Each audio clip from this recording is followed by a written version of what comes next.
Hi, folks. This is the Fighting Nerd and his co-host Jolly Roger. Not filming ourselves today, so you're going to take our word that we're us and we're here. Tonight we're going to talk about movies, particularly bad movies. Movies that are so bad, they're good. Their very badness gives them their own charm. And you know what all know these movies. You all have movies that you watch like this. The guilty pleasures. The movies that you like but you don't want to admit to your family you like, and you watch them with your best buddies. Right? The train wreck movies that are so horrible you can't stop watching. And then you realize that by all objective standards, these are horrible movies. But you like them. And you even watch them again. Right? So I call them S-Big movies. S-B-I-G. So bad, it's good. I have selected 10, or like a couple of them are actually categories. But the truth is, there are some movies that are to be enjoyed for their badness. They are great in their mediocrity. And here we go. The first is Hawk the Slayer. This is kind of a fantasy version of the Magnificent Seven. It features Jack Palance yelling almost every line for no apparent reason. Some fairly inventive but cheap sets, and some of the worst fight choreography I think has ever been done, particularly when it comes to the sword work. But the movie is still kind of cool. It's got great mood. It's got a lot of humor in it. It's got some pretty interesting, if not derivative, characters. And it's entertaining. Now, critics and people who have gone to film school could rail about how bad this movie is forever. But you know what? I still like it. I credit this movie with really starting me to play D&D back in the day. Uh, it's just one of those things that you see late at night or on one of those hosted shows for kids in the morning that have movies, and it's just great fun. Then we have The Giant Claw. This is pretty representative of the B monster movies in the 50s. But this is one of the better S-Big monster movies from the 50s. It is about a giant bird from another dimension that destroys a lot of toy planes and scares a lot of people on the ground. There's a lot of those running and pointing scenes.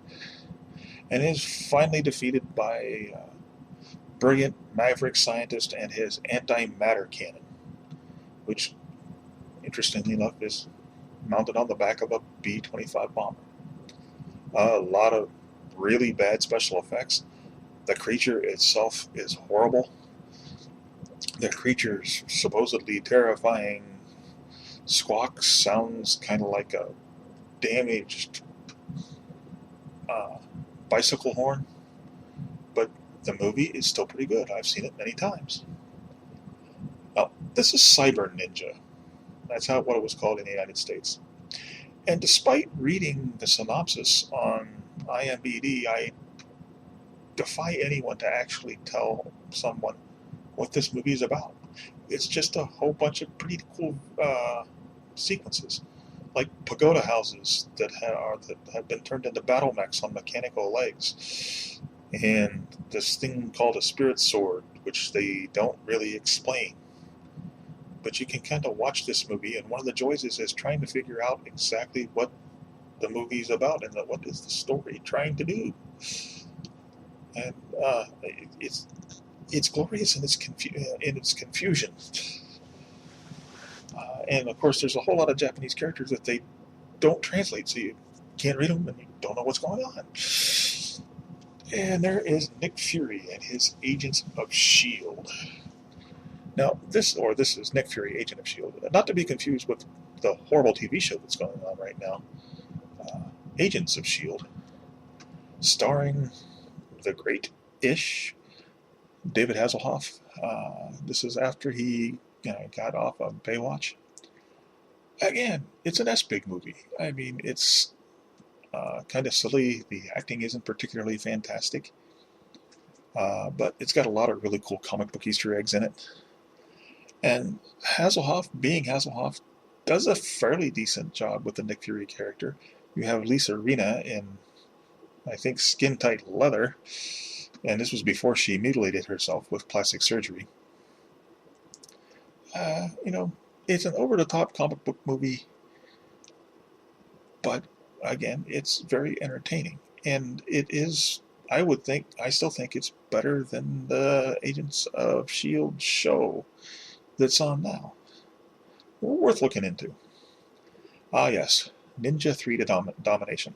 Now, all of these 80s ninja movies qualify as S-Bigs, but this is the best of the bunch. It has every ninja myth and every ninja cliche that you can think of, and it's all squeezed into a little under 90 minutes, I believe.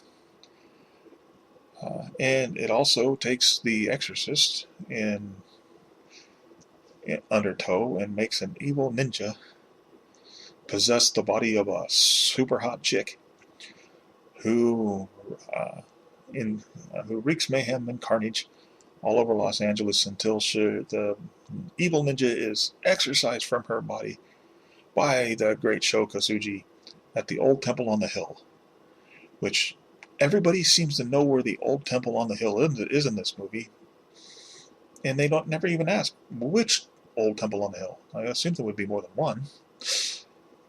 And then we have Kill and Kill Again. This is pretty much a standard martial arts 80s fare from South Africa starring James Ryan, where a group of elite martial artists take on a cult full of, mysteriously, elite martial artists and wind up in an arena fighting a succession of martial arts styles and personalities. Atrocious acting, derivative plot, fairly decent martial arts choreography, but every single misconception and cliche about the martial arts that you could possibly have is in this movie. But the thing I remember most about this movie is at the end, when one of the villain's henchmen shoots the main character, or shoots at the main character with a revolver, and the entire round of ammunition, shell casing and all, comes out of the gun and is deflected by this iron dooflicky to save the main character's life. Now, not only does the entire shell casing, brass and all, come out of the gun, which is a huge technical mistake, but this is a huge technical mistake made in slow motion so you could enjoy it. A great martial art brain-dead movie. Then we have Red Sonja with Arnold Schwarzenegger and Bridget Nielsen. The standout in this movie is Ernie Reyes Jr. He was young back then, and he was just funny as hell in this movie. But other than that, that's really the only good thing you can say about this movie. Except Arnold has some pretty good one-liners. But pretty much a horrible movie. But again, with the one-liners and Ernie Reyes and this other guy that runs around there hitting people with a great big bone. Just one of those things that you can just turn your brain off and watch and laugh at. And it's funnier than most comedies that they make these days. And this is kind of a general category of movies. This is every Godzilla or Japanese monster movie made in the 70s. These were glorious. You know, people in rubber suits stomping on toy tanks and cannons and swatting toy planes out of the air.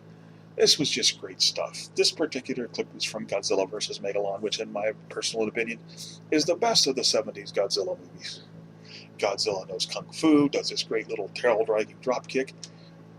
Great stuff. Fantastic nostalgia for guys my age. But there's one of these things where you can't. It has a story kind of that you just turn your brain off and enjoy. When you were kids, when you were a little kid, it was cool. When you're an adult, it's hilarious.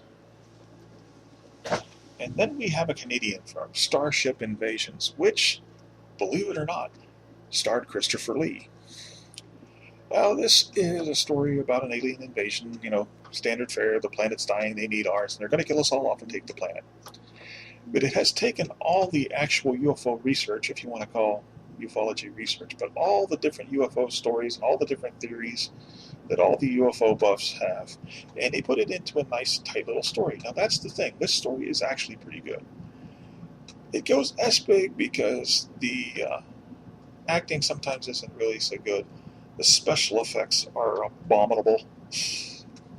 But you can get by all of that because it's got a couple of good-looking chicks in it. It's got this really freaky scene where Christopher Lee has like telepathic mind sex with this hot redhead.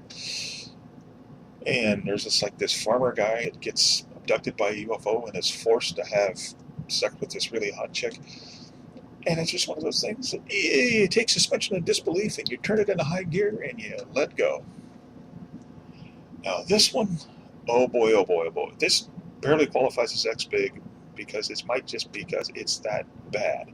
But I put it on here because it is kind of funny if you don't think about it too much. Now, I'm a history buff, and I am very fond of the Vikings. This movie would make most historians' eyes bleed profusely. The Vikings all have horns on their helmets.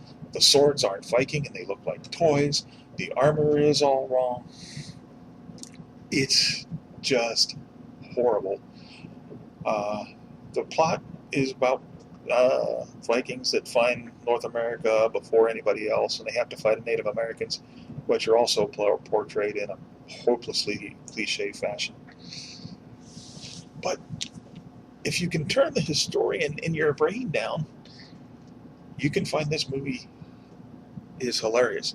Now, Lee Majors was pretty hot back in the 70s. Why he made this piece of garbage, I don't know. But it is hilarious. Well, there you have it, folks. My picks for the S-Big movies of all time. There are many more. So, but check these out. And if you take them as S-Bigs, and if you embrace the badness, and you find elegance in the badness, you'll enjoy these movies. That's all I have tonight. I bid you once again to remember that words make history. And I bid you good night. And I hope you have fun with these movies.